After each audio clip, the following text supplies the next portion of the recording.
प्रिय बच्चों, पिछले वाले इसके जो पहले हम लोग वीडियो में जिस इसका अध्ययन किए थे उसमें संधारित्र में संचित ऊर्जा का हम लोग अध्ययन किए थे। अब आता है दो या दो से अधिक संधारित्रों को या चालकों को हम क्या करते हैं, आपस में जोड़ते हैं तो आवेशों का क्या होता है, पुनर्वितरण, रीडिस्ट्रीब्यूशन, अर्थात आवेश एक चालक से दूसरे चालक पर जाते हैं। जब आवेशों का पुनर्वितरण होता है तो बच्चों उसमें क्या होता है, ऊर्जा की हानि होती है। इन दो चीज़ों के बारे में अध्ययन करेंगे, आवेशों का पुनर्वितरण और दूसरा है ऊर्जा की हानि। तो पहले हम लोग फर्स्ट नंबर पर पढ़ते हैं आवेशों का पुनर्वितरण। आवेशों का पुनर्वितरण। तो बच्चों इसके दो भाग है, एक आवेशों का पुनर्वितरण और दूसरा क्या है, ऊर्जा हानि। तो पहला हम लोग पढ़ रहे हैं आवेशों का पुनर्वितरण। अब इसमें दो चालक लेते हैं बच्चों, ये एक चालक A है और दूसरा चालक क्या है, B है। ये चालक A है और ये चालक B है। इस चालक को मान लीजिए कि प्लस Q कूलाम का हम आवेश देते हैं, इसको Q1 आवेश देते हैं। और बच्चों इसको हम कौन सा आवेश देते हैं, मान लो इसको हम क्या देते हैं, Q2 आवेश देते हैं। इसको हम कितना आवेश देते हैं, Q2 देते हैं। तो इस पर विभव V1 होता है और इस पर विभव कितना होगा, V2। इसकी धारिता मान लीजिए C1 है और इसकी धारिता कितनी है, C2। तो अब यहाँ पर लिखेंगे माना दो चालक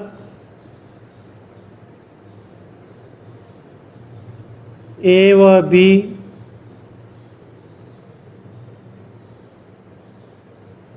जिनकी धारिताएं क्रमशः C1 व C2 हैं, इन्हें क्रमशः Q1 व Q2 आवेश से आवेशित करने पर विभव V1 व V2 उत्पन्न होता है। बच्चों इसको एक बार और ध्यान दे लो, इसकी धारिता C1 है और B की धारिता कितनी है, C2 है। C1 को या A को कितना आवेश दिया जा रहा है, Q1 आवेश देते हैं, तो इस पर विभव का मान कितना होता है, V1 हो जाता है। चालक B को आवेश कितना देते हैं, Q2 देते हैं, तो इसका विभव कितना होता है, V2 होता है। तो इसके पहले हम लोग पढ़ चुके हैं, Q1 बराबर कितना हो जाएगा, Q1 बराबर C1 V1 और Q2 बराबर कितना होगा, C2 इंटू V2। कुल आवेश बच्चों क्या होगा, कुल आवेश Q बराबर कितना होगा, Q1 प्लस Q2। Q1 और Q2 का मान रखेंगे तो ये C1 V1 प्लस कितना होगा, C2 V2। ये समीकरण नंबर 2। तो बच्चों इस पर एक A और B पर मिल करके कुल आवेश की मात्रा कितनी हो गई, C1 V1 प्लस कितना हो गया, C2 V2। अब बच्चों इसे चालक तार द्वारा जोड़ देते हैं। तो अब यहां पर क्या किया जाएगा, माना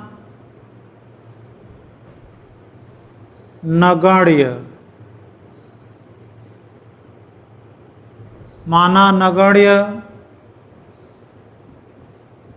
धारिता के चालक तार से जोड़ने पर आवेशों का पुनर्वितरण होता है। आवेशों का पुनर्वितरण।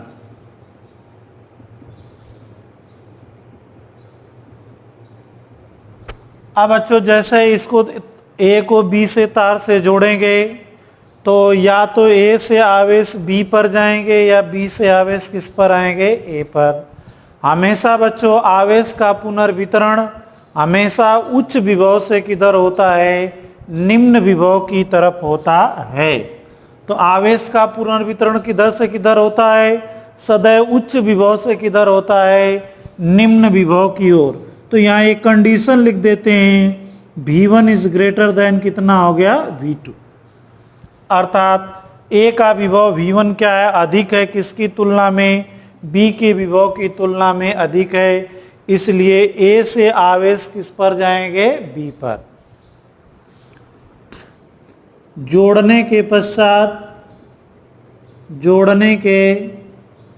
पश्चात ए पर Q1 डैश तथा बी पर Q2 डैश आवेश शेष रहता है। अब बच्चों आवेश का पुनर्वितरण तब तक होता रहेगा जब तक कि दोनों चालकों का विभव समान न हो जाए। तो यहां पर मान लेते हैं जोड़ने के पश्चात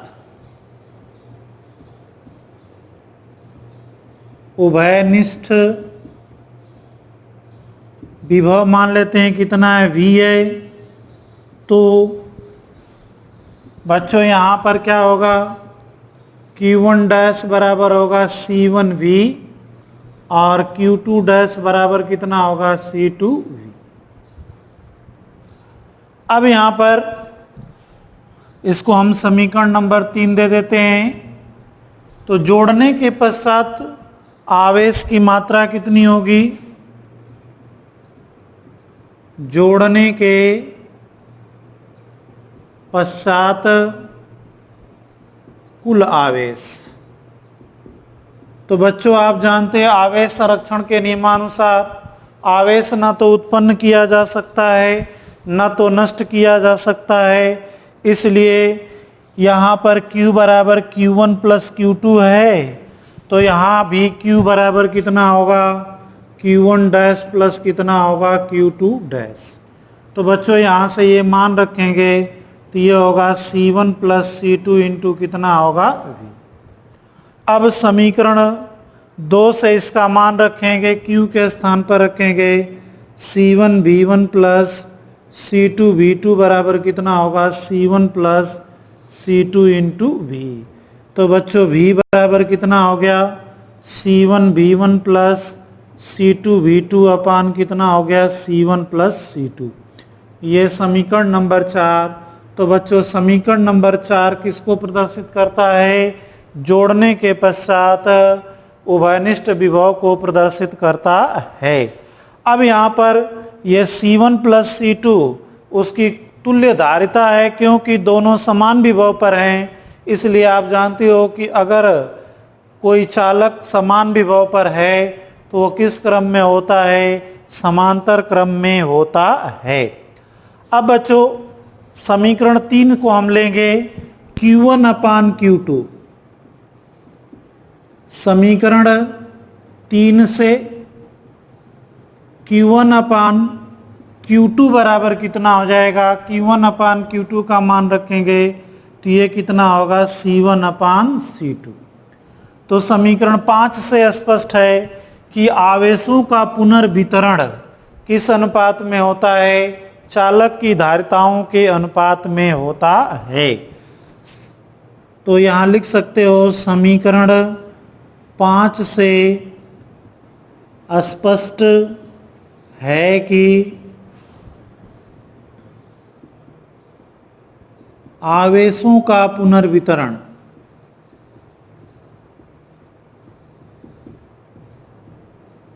उनकी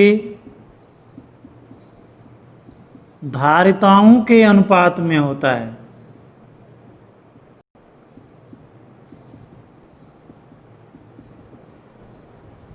किसके अनुपात में होता है? उनकी धारिताओं के अनुपात में होता है। तो इससे हो गया Q1 अपान Q1 डैश अपान Q2 डैश बराबर कितना हो गया? C1 अपान C2। अब बच्चों इनको जोड़ने पर कितने विभव में परिवर्तन होता है उसका अध्ययन कर लेंगे।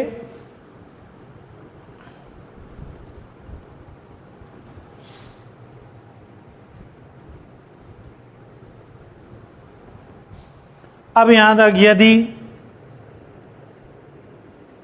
V1 is greater than V2 या V1 is greater than V is greater than V2 तो A के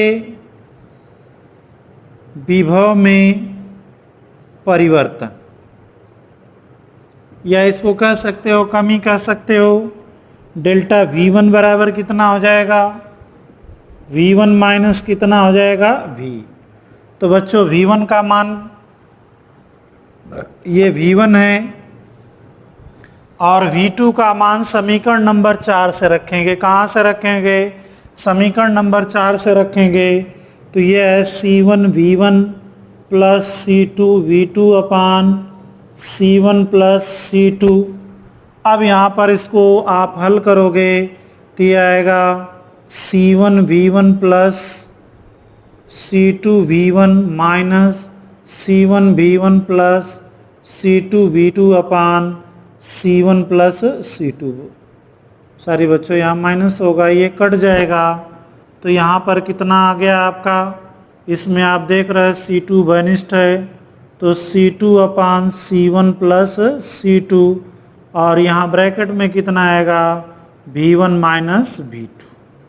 ये बच्चों समीकरण नंबर 6 आ गया। अब यहाँ B के विभव में परिवर्तन, अब B के विभव में परिवर्तन, इसको लिखेंगे डेल्टा V2 बराबर। अब बच्चों अगर V1 का मान V2 से बड़ा है तो इसका मतलब है इसके A के विभव में कमी होती है और B के विभव में वृद्धि होती है। तो ये होगा V माइनस V2।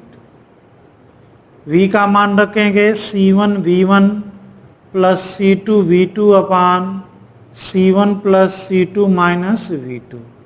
बच्चों इसको हल करोगे C1 V1 plus C2 V2, C1 plus C2 का V2 में गुणा होगा तो ये होगा minus C1 V2 minus C2 V2 अपान C1 प्लस C2। तो बच्चों C2 V2 से C2 V2 कट जाएगा, यहाँ कितना आ जाएगा? C1 V1 माइनस V2 अपान C1 प्लस C2। ये आ गया आपका समीकरण नंबर 7। अब बच्चों इनके विभव में परिवर्तन का अनुपात, तो यहाँ लिखोगे विभव में परिवर्तन का अनुपात।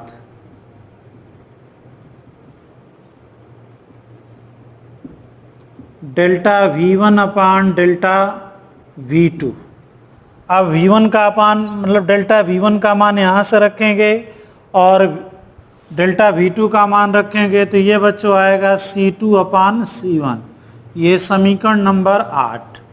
तो बच्चों समीकरण 8 से स्पष्ट होता है कि जब दो चालकों को किसी नगण्य धारिता के चालक तार से जब जोड़ा जाता है तो उनके विभव में जो परिवर्तन होता है उनकी धारिताओं के व्युत्क्रमानुपाती होता है। जिसकी बच्चों धारिता अधिक होगी उसके विभव में क्या होगा? परिवर्तन कम होगा, और जिसकी धारिता कम होगी उसमें क्या होगा? अधिक परिवर्तन होगा। डेल्टा V1 समानुपाते 1/C1 इस प्रकार से हो जाएगा। इसका दूसरा पॉइंट आता है बच्चों ऊर्जा में हानि। तो इसका हम लोग दूसरा पॉइंट देखते हैं, ऊर्जा में हानि।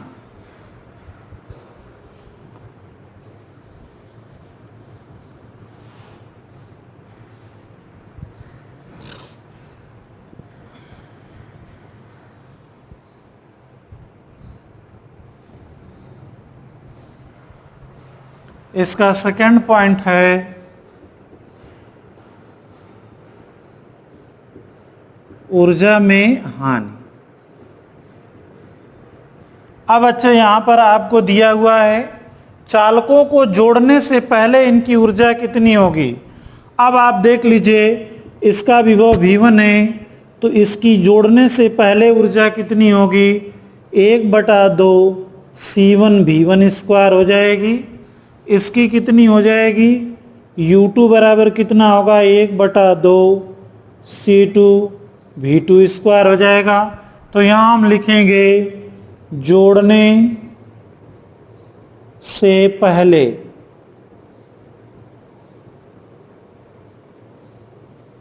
निकाय की ऊर्जा,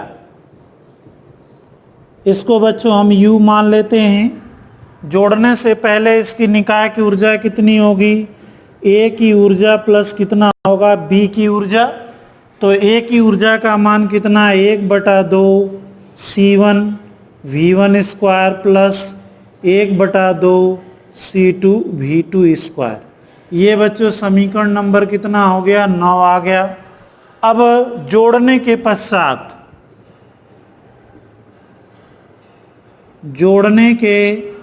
पश्चात अर्थात जब इसे तार से जोड़ देंगे तो इसका उभयनिष्ठ विभव कितना हो जाता है V हो जाता है। चूंकि दोनों समान पर हैं समान विभव पर हैं इसलिए इनको किस क्रम में माना जाएगा समांतर क्रम में माना जाएगा। जोड़ने के पश्चात निकाय की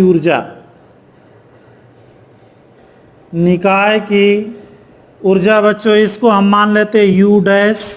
तो U डैश बराबर 1/2 C1 प्लस C2। चूंकि समांतर क्रम में माना जाएगा इसलिए समांतर क्रम में तुल्यधारिता का मान कितना होता है C1 प्लस C2 और उभयनिष्ठ विभव कितना है V है।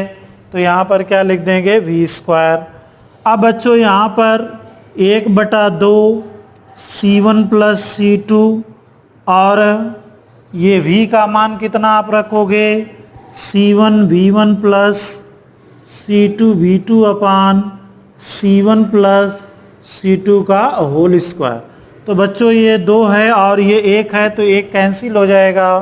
तो इसलिए इसका मान कितना हो जाएगा 1/2 यहाँ पर होगा C1 V1 plus C2 V2 का होल स्क्वायर बटे C1 प्लस कितना हो गया C2। अब बच्चों ये क्या है जोड़ने से पहले ऊर्जा है और ये क्या है जोड़ने के पश्चात। अब ऊर्जा में हानि निकालेंगे। ऊर्जा में हानि अब मान लेते हैं कि जोड़ने से पहले ऊर्जा अधिक होगी और जोड़ने के बाद ऊर्जा कम। ऐसा क्यों मानेंगे क्योंकि कोई भी ऐसा चालक तार नहीं बना है जिसका प्रतिरोध कुछ न कुछ ना हो। प्रतिरोध के कारण जब आवेश A से B में या B से A में आता है तो ऊष्मा या ध्वनि के रूप में उसकी ऊर्जा का कुछ भाग क्या होता है वातावरण में क्षयित या व्यय हो जाता है। तो अब यहाँ पर ऊर्जा में हानि बराबर मान लेते हैं कितना डेल्टा U बराबर U माइनस कितना कर लेंगे U डैश। तो बच्चों U का मान समीकरण नंबर 9 से और U डैश का मान कहाँ से रखेंगे समीकरण नंबर 10 से रखा जाएगा।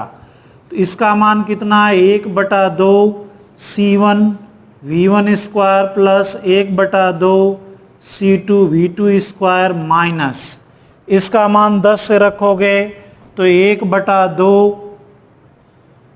C1 V1 plus C2 V2 का whole square upon C1 plus C2। अब बच्चों इसमें 1/2 क्या है उभयनिष्ठ है। उभयनिष्ठ इसको लेंगे 1/2। अब यहाँ ब्रैकेट में क्या आ गया C1 V1 square plus C2 V2 square minus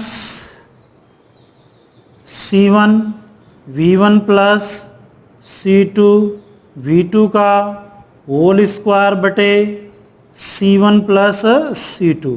अब बच्चों इसको हल करने के लिए इसको a प्लस बी के होल स्क्वायर के फार्मूले में इसको ओपन करेंगे और हर का इस दोनों में जब गुणा करेंगे तो ये आएगा डेल्टा u बराबर 1/2।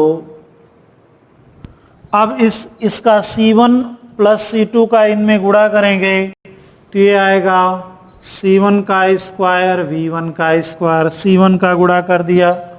इसके बाद इसमें गुणा करेंगे C1 C2 V2 square, C2 का गुणा करेंगे ये आएगा प्लस C1 C2 V1 का स्क्वायर, C2 का इसमें गुणा करेंगे plus C2 square V2 square. अब बच्चों इसको यहाँ पर क्या लगाएंगे, माइनस लगाएंगे। a प्लस बी का होल स्क्वायर कितना हो जाएगा, C1 का स्क्वायर V1 का स्क्वायर, C2 का स्क्वायर V2 का square minus 2 C1 C2 V1 V2। अब बच्चों क्योंकि यहाँ पर अगर ब्रैकेट लेते हैं तो ये सारा का सारा प्लस आएगा, अब ब्रैकेट हटा देंगे तो ये जो माइनस है सब में मल्टीप्लाई होगा, इसलिए सभी के सभी क्या हो जाएंगे, माइनस हो जाएगा। और बच्चों ये जो है हर जो है C1 प्लस C2 हम क्या ले लेंगे, बाहर ले लेंगे। अब इसमें आप देख लीजिए ये इससे कैंसिल हो जाएगा। ये जो है आपका C2 स्क्वायर V2 स्क्वायर से C2 स्क्वायर V2 स्क्वायर का कैंसिल हो जाएगा। अब C1 C2 C1 C2 C1 C2 वैनिस्ट हो गया, इसलिए इसको हम बाहर लेंगे तो ये आएगा C1 C2 upon 2 C1 plus C2। अब ब्रैकेट में क्या बचा आपका, यहाँ पर आपका आ गया V1 का स्क्वायर, यहाँ पर आपका क्या आ गया V2 स्क्वायर, माइनस यहाँ पर क्या आ गया 2 V1 V2। अब ये बच्चों जो है आपका ये फार्मूले पर आ गया a माइनस बी का होल स्क्वायर बराबर a square plus B square minus 2ab, इस फार्मूले पर आ गया। इसलिए यहाँ पर लिख देंगे डेल्टा u बराबर C1 C2 upon 2 C1 plus C2, यहाँ पर होगा V1 माइनस V2 का होल स्क्वायर। तो ये बच्चों इक्वेशन नंबर 11। समीकरण नंबर 11 में V1 माइनस V2 का होल स्क्वायर सदैव क्या होगा, धनात्मक होगा। इससे समीकरण 11 से स्पष्ट होता है कि जब दो चालकों को आपस में जोड़ा जाता है तो इस संयोजन के पश्चात जो होता है आवेशों का पुनर्वितरण होता है, और आवेशों के पुनर्वितरण में सदैव क्या होता है, ऊर्जा की हानि होती है। तो समीकरण 11 से स्पष्ट है कि V1 माइनस V2 का होल स्क्वायर ग्रेटर देन क्या होगा, 0। अतः चालकों के संयोजन में सदैव ऊर्जा की हानि होती है।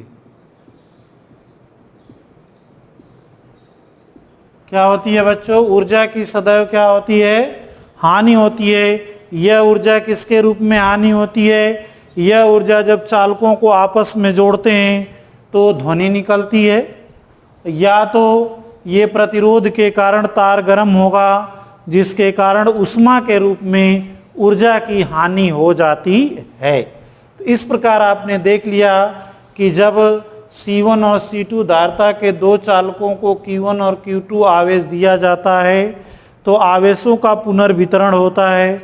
आवेश का पुनर्वितरण किसके अनुपात में होता है, सदैव उनकी धारिता के अनुपात में होता है। जिसकी धारिता अधिक होती है उस पर आवेश की मात्रा अधिक संचित होगी, जिसकी धारिता कम होती है उस पर क्या होता है, उस पर जो आवेश की मात्रा कम होती है। जिसकी धारिता अधिक होती है उसके विभव में कम परिवर्तन होता है, और जिसका धारिता कम होती है उसके विभव में अधिक परिवर्तन होता है। दूसरी चीज हमने देखा कि जब चालकों को जोड़ते हैं तो इसमें समीकरण नंबर 11 में एक चीज आ रहा है V1 माइनस V2 का whole square. V1 minus V2 का होल स्क्वायर हमेशा कैसा होगा, धनात्मक होगा। इसलिए हमेशा चालकों को संयोजन में क्या होता है, ऊर्जा की हानि